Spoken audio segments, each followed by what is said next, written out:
Здравейте, днес ще ви разкажа за градската баня в Банкя. Познато още като царската баня, сградата е създадена с позволението на цар Фердинанд, който е един от редовните посетители. Банята е проектирана от немския архитект професор Карл Хохедер, водещ специалист в проектирането на публични балнеолечебници в цяла Европа. Той завършва проекта през 1906 година и на 24 май 1911 година. Балнеолечебницата е официално открита. Тя се е ползвала и като хигиенна баня.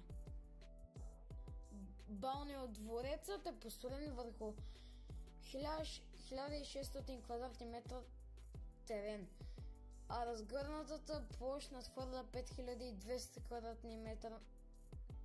Състои се от две крила, свързани с просторно централно фоайе.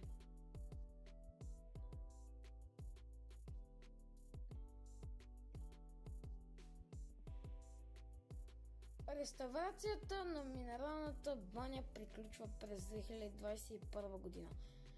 В началото на 2022 година е въведена в експлоатация. При реставрацията е запазен автентичният вид на интериора и екстериора на сградата, което й придава висока културна и историческа стойност.